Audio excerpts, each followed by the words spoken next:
नमस्कार, मैं हूं अंकुर और आप देख रहे हैं सत्य हिंदी। सत्य हिंदी के बुलेटिन में एक नजर अब तक की सुर्खियों पर। बीबीसी के दिल्ली और मुंबई दफ्तरों में आज बुधवार को भी तलाशी का काम जारी है। आयकर विभाग ने कल मंगलवार से दोनों दफ्तरों में तलाशी अभियान शुरू किया था। एनडीटीवी की एक रिपोर्ट के मुताबिक बीबीसी ने अपने सभी पत्रकारों और अन्य स्टाफ से कहा कि वो अपने अपने घरों से काम करें। वर्ल्ड मीडिया ने आरोप लगाया है कि गुजरात जनसंहार 2002 पर बीबीसी की डॉक्यूमेंट्री के बाद भारत सरकार ने ये कार्रवाई बीबीसी पर की है। बीबीसी ने अपनी डॉक्यूमेंट्री में पीएम मोदी की भूमिका को मुख्य मुद्दा बनाया है। एनडीटीवी के मुताबिक बीबीसी ने अपने भारतीय कर्मचारियों को भेजे गए ईमेल में कहा है कि कर्मचारी व्यक्तिगत आय पर पूछे जाने वाले सवालों का जवाब देने से बच सकते हैं, उन्हें वेतन से संबंधित अन्य सवालों का जवाब देना चाहिए। भारत में बीबीसी दफ्तरों पर आईटी रेड को लेकर अमेरिका के विदेश विभाग के प्रवक्ता नेड प्राइस का कहना है कि अमेरिका सर्वे से वाकिफ है, लेकिन वो निर्णय देने की स्थिति में नहीं है। इसके साथ ही अमेरिकी विदेश विभाग के प्रवक्ता ने कहा कि एक स्वतंत्र प्रेस महत्वपूर्ण है क्योंकि ये लोकतंत्र को मजबूत करने में योगदान देता है। हम दुनिया भर में स्वतंत्र प्रेस के महत्व का समर्थन करते हैं। हम मानवाधिकारों के रूप में अभिव्यक्ति की स्वतंत्रता और धर्म या विश्वास की स्वतंत्रता के महत्व को उजागर करना जारी रखते हैं, जो दुनिया भर में लोकतंत्र को मजबूत करने में योगदान देता है। इसने इस देश में लोकतंत्र को मजबूत किया है, इसने भारत के लोकतंत्र को मजबूत किया है। असम में बाल विवाह कानून के तहत कार्रवाई सरकार के गले की फांस बनती जा रही है। गुवाहाटी हाईकोर्ट ने बाल विवाह के 4 अलग अलग मामलों में 9 लोगों की अग्रिम जमानत मंजूर करते हुए सख्त टिप्पणी की। कोर्ट ने पूछा कि इन मामलों में जो कार्रवाई सरकार कर रही है उसमें पॉक्सो एक्ट के तहत कार्रवाई कैसे की जा सकती है। कथित तौर पर बाल विवाह करने वाले करीब 3000 से अधिक लोगों को अब तक पूरे असम में गिरफ्तार किया जा चुका है। इन लोगों को अस्थायी जेलों में रखा गया है। इनमें ज्यादातर मुस्लिम विशेष के लोग हैं। इन गिरफ्तारियों का राज्य की महिलाओं ने विरोध किया और अपने परिवार के एकमात्र कमाने वाले की गिरफ्तारी की निंदा की है। गुवाहाटी हाईकोर्ट ने मंगलवार को मामले की सुनवाई करते हुए जस्टिस सुमन श्याम ने कहा, ये ऐसे मामले नहीं हैं जिनमें हिरासत में पूछताछ की जरूरत हो। इसमें पॉक्सो के आरोप क्या है? इसका क्या मतलब है कि आप पॉक्सो लगा देने मात्र से जज ये ना देखे कि आखिर ये मामला क्या है। आप ऐसे मामलों में पॉक्सो कानून कैसे लागू कर सकते हैं? बहरहाल हम इन मामलों में जमानत दे रहे हैं, किसी को बरी नहीं कर रहे हैं, कोई भी आपको जांच करने से नहीं रोक रहा है, लेकिन आपको बताना होगा कि इन मामलों में पॉक्सो एक्ट कैसे लग सकता है। क्या यहाँ बलात्कार का आरोप है? आपके यानी कि राज्य के आरोप बहुत अजीब है। क्या किसी महिला ने शिकायत की है? गुवाहाटी हाईकोर्ट ने कहा कि हिरासत में पूछताछ के मामले नहीं हैं। आप कानून के अनुसार आगे बढ़ें, चार्जशीट दाखिल करें। अगर वो दोषी हैं तो उन्हें दोषी ठहराया जाएगा। आपकी कार्रवाई लोगों के निजी जीवन में तबाही मचा रही है। बच्चे हैं, वहाँ परिवार के सदस्य हैं और बूढ़े लोग हैं।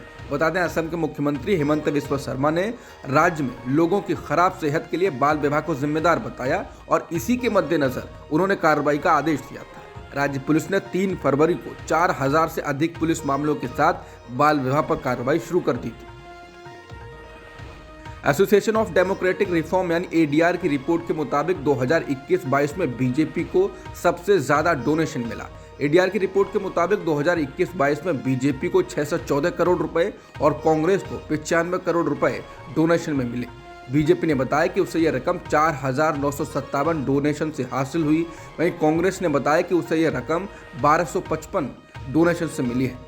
समाचार एजेंसी पीटीआई के मुताबिक एडीआर ने अपनी रिपोर्ट में बताया है कि Congress, NCP, CPI, CPIM, NPP और एआईटीसी को मिली डोनेशन से 3 गुना ज्यादा डोनेशन बीजेपी को मिला है। वहीं बसपा ने बताया कि 2021-22 में उसे 20,000 रुपए से ज्यादा डोनेशन नहीं मिला। राष्ट्रीय पार्टियों को मिलने वाली डोनेशन 2021-22 में 31% बढ़कर 187 करोड़ तक पहुंच गई है। आरएसएस प्रमुख मोहन भागवत ने कहा कि दुनिया के अच्छे देशों में विचारों की भीड़ होती है। एक विचारधारा या एक व्यक्ति किसी देश को बना या बिगाड़ नहीं सकता है। भागवत नागपुर में राजरत्न पुरस्कार समिति के पुरस्कार समारोह में बोल रहे थे। भागवत ने कहा कि एक व्यक्ति, एक विचार, एक समूह, एक विचारधारा किसी देश को बना या बिगाड़ नहीं सकती है। पीटीआई के मुताबिक उन्होंने कहा कि दुनिया के अच्छे देशों के पास हर तरह के विचार होते हैं, उनके पास भी सभी तरह के सिस्टम होते हैं और वो सिस्टम की इस भीड़ के साथ आगे बढ़ रहे हैं। संघ प्रमुख ने कहा, जिन देशों की स्थिति अच्छी नहीं है वहां भी आपको अच्छे नेता मिल जाएंगे। इसका अर्थ है ये सभी कारण सहायक हैं। मुख्य बात समाज में गुणवत्ता और एकजुटता है। अब दिल्ली में एक और श्रद्धा वालकर हत्याकांड जैसा मामला सामने आया। दिल्ली में 24 साल के एक व्यक्ति साहिल गहलोत ने अपनी गर्लफ्रेंड निक्की यादव की हत्या कर दी और उसके शव को अपने ढाबे के फ्रिज में रख दिया। दिल्ली पुलिस की क्राइम ब्रांच के डीसीपी सतीश कुमार ने न्यूज चैनलों को बताया कि 9 फरवरी को साहिल की मंगनी थी जो किसी और के साथ तय हो गई थी।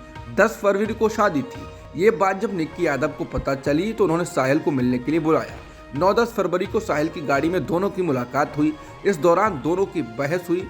बहस के दौरान साहिल ने अपने मोबाइल फोन के केबल से निक्की यादव का गला घोंटकर हत्या कर दी। उसके बाद उसके शरीर को छुपाने की नियत से उसकी लाश को उनके खेतों में छोटा सा ढाबा था उसके फ्रिज में छुपा दिया गया। साहिल को गिरफ्तार किया जा चुका है। उसे 5 दिन की रिमांड पर भेजा गया है।